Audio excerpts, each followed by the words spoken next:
फैसला लिया। झुग्गी बस्तियों के निवासियों को बताया गया कि अब पुनर्वास मिलेगा। 1 जनवरी 2025 तक बसी झुग्गी बस्तियों को लाभ मिलेगा। 1 जनवरी 2025 तक ये झुग्गियां बसी होंगी, जो उनमें सभी को पात्र मिलेगा। सभी पात्र निवासियों को ये पुनर्वास का लाभ दिल्ली सरकार की तरफ से दिया जाना है। 1 जनवरी 2025 तक जो झुग्गियां बसी हैं उन्हें ये लाभ मिलेगा। ये बैठक में आप देख रहे हैं तस्वीरों में मुख्यमंत्री रेखा गुप्ता समेत मंत्री आशीष सूद, मंत्री प्रवेश साहिब सिंह वर्मा समेत कई बड़े मंत्री भी शामिल हैं, कई बड़े अधिकारी भी शामिल हैं। और किस तरीके से आगे दिल्ली को विकास की गति पर लेकर जाना है, किस तरीके से विकास की गति रहेगी, उस पर भी इस बैठक में चर्चा की गई है। वहीं मानसून को लेकर मुख्यमंत्री रेखा गुप्ता की लोगों से अपील है। लोगों से नालों की सफाई में भागीदारी की अपील। आपके इलाके का नाला साफ है या नहीं, इसकी सूचना जरूर दें। अगर नाला साफ नहीं है तो आप इसकी शिकायत भी कर सकते हैं। मुख्यमंत्री ने कहा है कि एमसीडी के ऐप पर आप ये शिकायत दर्ज करा सकते हैं। राजधानी को जलभराव मुक्त और आने वाले मानसून के लिए तैयार करने के लिए दिल्ली सरकार युद्ध स्तर पर नालों की डीसिल्टिंग का कार्य कर रही है, और यानी कि नालों के अंदर जमे कीचड़ को अब हटाया जा रहा है। मुख्यमंत्री रेखा गुप्ता जी के नेतृत्व में अब तक 3.4 मिलियन मीट्रिक टन से ज्यादा सिल्ट निकाली जा चुकी है। साथ ही 311 ऐप के माध्यम से नागरिकों की भी इस अभियान का भागीदार बनने की अपील की जा रही है।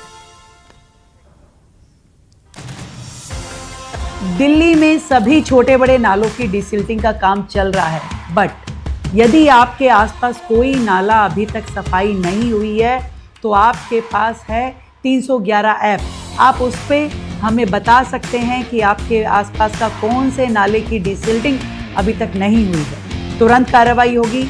मैंने सभी अधिकारियों को, सभी एजेंसीज को बता दिया है कि इसकी कंप्लेंट आते ही हमें कार्रवाई करनी है। आपको ध्यान है, पिछले साल भी हमने भारी मात्रा में डिसिल्टिंग की थी और इस साल भी 3.4 मिलियन मीट्रिक टन डिसिल्टिंग सभी ड्रेन्स की मिला के हो चुकी है। कई हजारों हाथियों के वजन के बराबर ये सिल्ट निकाली जा चुकी है। पिछले साल का आपको याद है, हर साल डूबने वाला मिंटो ब्रिज पिछली बार नहीं डूबा था क्योंकि डिसिल्टिंग प्रॉपर हुई थी। इस बार भी हम मिंटो ब्रिज को डूबने नहीं देंगे और बाकी जगह भी ध्यान रखेंगे।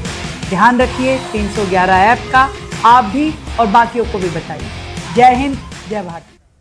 वहीं दिल्ली में 11 साल की बच्ची से रेप और हत्या का मामला सामने आया। बच्ची को पहले अगवा किया गया, उसके बाद उसका रेप किया गया, उससे दरिंदगी की गई और उसके बाद उसकी हत्या कर दी गई।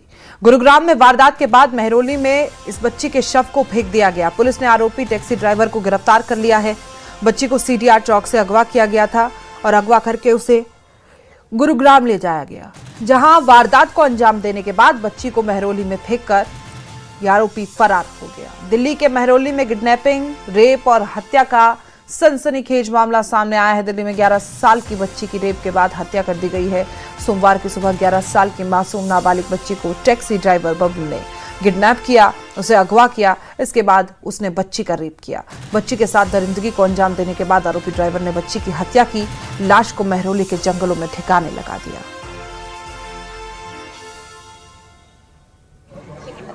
दिल्ली के मेहरौली में एक 10 साल की नाबालिग का किडनैपिंग, रेप और हत्या का सनसनीखेज मामला सामने आया है। आपको बता दें कि 22 जून की सुबह पीड़ित परिवार ने जो पुलिस को सूचना दी, उसके मुताबिक उनकी बेटी को मेहरौली थाना क्षेत्र के सीडीआर चौक से ही अगवा किया गया। आपको बता दें कि पुलिस की तफ्तीश में जो सामने आया है उसके मुताबिक जो आरोपी है उसने सीडीआर चौक से ही 10 साल की नाबालिग को अगवा किया, गुरुग्राम के जंगलों में ले जाकर रेप किया और फिर हत्या करके शव को मेहरौली के जंगल में फेंक दिया गया। जो डिटेल सामने आ रही है उसके मुताबिक जो पीड़ित परिवार है वो फुटपाथ पर ही सोता है। माता पिता दिहाड़ी मजदूर करते हैं और जो बच्ची है वो गुब्बारे आदि बेचने का काम सड़क पर करती है। और सुबह का वक्त था जब लड़की को यहीं से अगवा किया गया और इस हैवानियत को अंजाम दिया।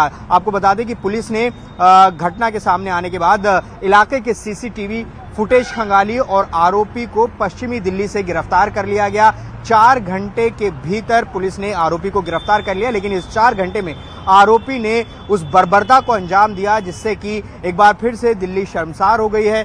न सिर्फ उसकी किडनैपिंग की, उसके साथ रेप किया और कत्ल करके जंगलों में फेंक दिया। आपको बता दें कि जो आरोपी है वो ऐप बेस्ड कैब चलाता है और नशे का आदी है। ये भी बताया जा रहा है कि उसके ऊपर पहले भी कई मुकदमे हैं। फिलहाल पुलिस मामले की तफ्तीश कर रही है और ये पता लगाने की कोशिश कर रही है कि आखिर जो आरोपी है, जिस वक्त उसने इस घटना को अंजाम दिया उस वक्त वो किस तरह के नशे में था। तमाम पहलुओं की पुलिस जांच कर रही है। आरोपी को गिरफ्तार कर लिया गया है। कैमरा पर्सन कमलदेव के साथ जावेद मंसूरी, न्यूज़ 18 इंडिया, दिल्ली।